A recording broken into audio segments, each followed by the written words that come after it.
Hey, what's going on, everybody? Sean Doid here, and in this video I want to cover the 10 common mistakes that can get your account banned. So 10 common mistakes people often do that can get your account banned. So let's get right into the video. By the way, if you're new to the channel, I cover self-publishing, some affiliate marketing, and personal finance topics. So make sure you subscribe and like the video if you enjoy it.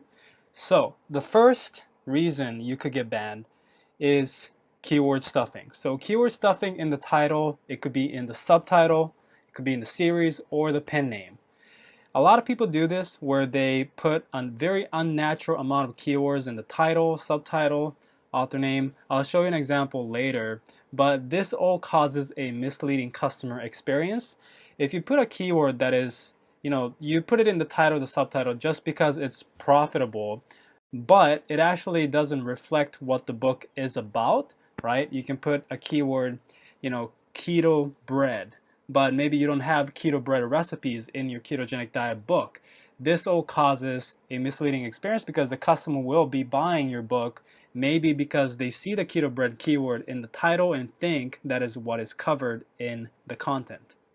The second reason is adding your book in irrelevant categories. So I actually teach, how to add your book in different categories in my free course. Make sure you check it out if you haven't yet. I'll put the link in the description below.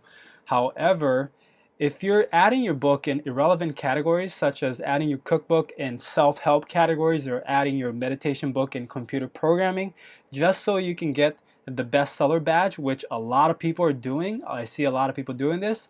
This causes a misleading customer experience again, right?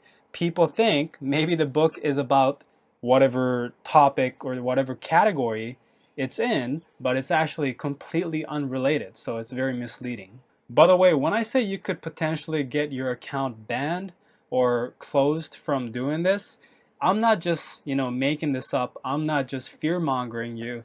It could actually happen. The reason why I know is because maybe I personally or somebody else that I know in my Facebook group got emails from Amazon saying, for this example, you could get emails from Amazon if your book is in a completely unrelated category. Amazon will email you saying, hey, your book is causing a misleading experience because it's in a category that is completely unrelated. Being completely honest, guys, I got this email once, and that is why I know that you could get your account, potentially closed, because it said in the email that if you keep doing this, you can get your account closed, right? That's what it said in the email, and that is why I'm telling you this. So the third one is ripping off the title from another book. So your book title, if it's too similar to another book title, that's basically ripping off, right? You can always get ideas from a very popular or, hot selling book. However, getting ideas and copying it is completely different. So I've had people literally rip off my book title by changing just one word in the subtitle, and the rest was exactly the same. So the title was exactly the same, and the subtitle was pretty much the same except for one word. It was crazy, and I see a lot of people doing this for like other books too. This all causes a very misleading experience. So are you guys seeing a pattern here, right? What's the pattern? Every single mistake or every single thing that you could be doing to lose your account, it all comes down to causing a misleading customer experience. Number 4, pen name imitating a famous author. So I heard some course teaches this, which is crazy because that is so scammy. But some publishers make their pen name extremely similar to an author from a very famous book in the same niche. I'll show an example right now. So this is a book I found right before I started filming this video. I think it's nuts because it pretty much ticks off everything that we just covered. So we have, first of all, keyword stuffing like crazy, because how to influence people, use the laws of power, analyze and win friends. That's probably trying to copy off Dale Carnegie, which is conveniently in the in the pen names here, which is so what they're doing here in the pen name is they're not blatantly copying the author name, but they're using the first and last name and they're mixing it up. And what the Amazon algorithm does is Amazon algorithm also mixes up the combinations in the pen name to rank for it. Meaning, we have Robert Dale Goldman, right? And we have Robert Greene, right? If you mix up the combination, so because of Travis Green Carnegie, okay. So we got Robert Greene, which is a very famous author, and then we have Dale Carnegie. We have Daniel Goleman, which is the author of Emotional Intelligence, and then we have Travis Bradbury, which is the author of Emotional Intelligence 2.0. And obviously Dale Carnegie is a very, very famous author of How to Win Friends and Influence People. So basically what the Amazon algorithm does is it'll mix these up just like the 7 keywords section. So this book will actually show up if you type in Robert Greene or like Dale Carnegie. It'll actually show up because how the algorithm works. And so a lot of people, obviously including this guy, take advantage of that, right? Little loophole in the algorithm. And they're just doing this, which is incredibly misleading. And on top of that, we have the usual keyword stuffing. So analyze and win friends, subliminal manipulation, persuasion, dark psychology, hypnosis, NLP, body language, and mind control. I mean, how much keyword do you want to stuff, you know? And in the category 2, it's, you know, journaling can pass as self-help, I guess. So it's not, I think that's okay. But still, I mean, this is a perfect example of what you should not be doing. All right, number 5 is having multiple KDP accounts under the same entity. So don't get confused with having multiple KDP accounts under different entities. It's completely fine to have one KDP account under your sole proprietorship or under your name, and one under your company, or if you have multiple different companies, you can have one KDP per company. That's completely fine as long as you only have one KDP account under one entity. However, it becomes a problem if you have more than one KDP account under the same entity. So say under my name, Sean Dolwit, I have 2 or 3 KDP account, then you will easily get banned from Amazon. All right, number 6, using trademark terms. This is very simple. Everybody should know this. If you use keywords that are trademarked or copyrighted, which is like Instant Pot, South Beach Diet, Fortnite, Pokemon, you will get sued, first of all, from these companies, and every single money that you've made, they'll ask you to pay it back to them, and you could also lose your account. So number 7 is plagiarism. So this happens often when you hire a ghostwriter on your own via Upwork or other freelancing websites.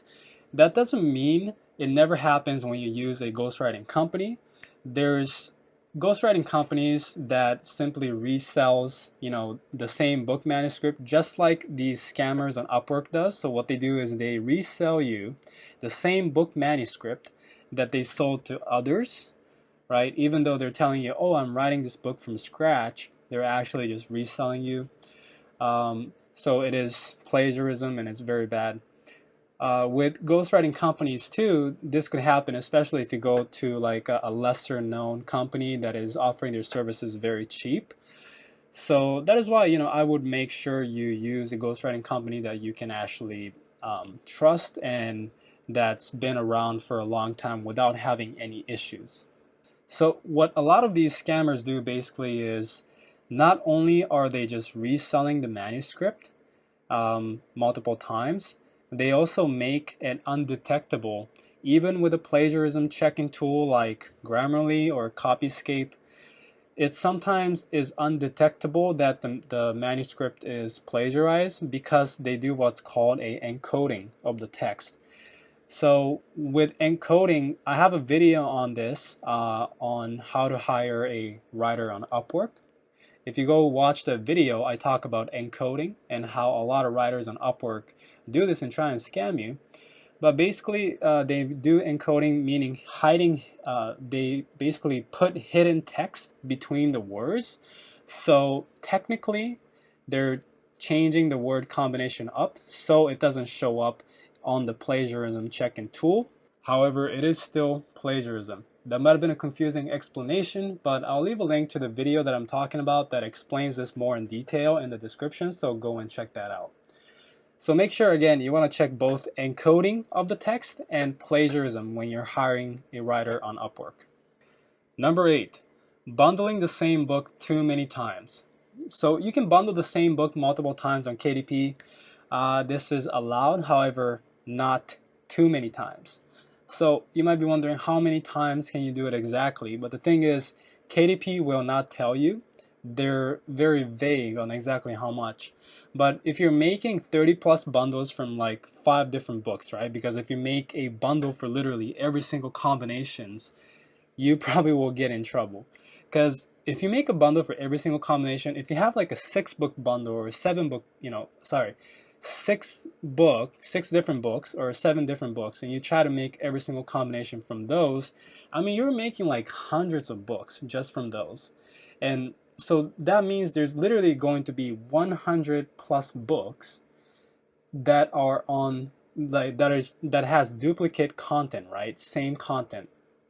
And so, especially if you change the cover, change the title, people might buy one of your book and then go and buy another one thinking it's a completely different book, and they're just buying the same content, right? So it all comes back to causing a misleading customer experience. So what I do with bundles basically is I make sure I only use the same book a couple times, maybe 2-3 times max. And I always make sure to list out the books that are included in the bundles in the description. So number 9 is uploading public domain books and PLRs. I don't think a lot of people do this in the self-publishing community that I'm in, but I'll cover it just in case. It is similar to plagiarism. So uploading books on public domain, it's the same thing, right? Causing a misleading customer experience, because if Amazon allows this, everyone will start selling the same public domain work they found online and flood Amazon with the exact same content. So it's kind of similar to bundles. You don't want any duplicate content, and that is why this is not allowed. So number 10, click farming. This doesn't happen much anymore, but people used to put hyperlinks in the beginning of the book that would take the customers to the back of the book. And if your book is enrolled in KDP Select, as you know, you can get paid for every single page read, right? So when this happens, it kind of counts as, the customer reading the entire book.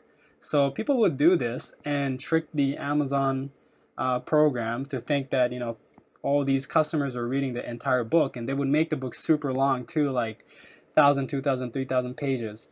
And they were banking on these page reads like crazy. So this is called the Kemp loophole. I think it happened in 2016, and some people were making 10 grand a day, and then they all got banned eventually. So again, I'll go to the next slide here, but basically the conclusion, it all comes down to this. You want to stop trying to game the system, and you want to stop trying to trick people into buying your book, again, causing a misleading experience. So instead, you want to shift your mindset to doing things the right way, and by doing this, you don't have to fear losing your account, right? Because if you kind of game the system, you start making money, and now you start relying on the money to come in, and now you're all scared because, oh, what if Amazon bans me, right? So you don't want to do that. You can, and the great thing is you can still make money the right way, doing everything by the book.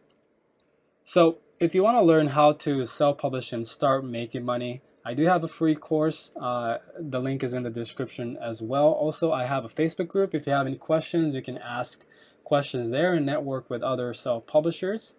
So if you enjoyed this video, make sure you like, subscribe if you haven't, turn on the notification bell so you don't miss out on any videos in the future. And also leave me some questions in the comment section on the video, because it actually helps with the YouTube algorithm. So I'll make sure to answer those questions in the comments, and I'll see you guys on the next one.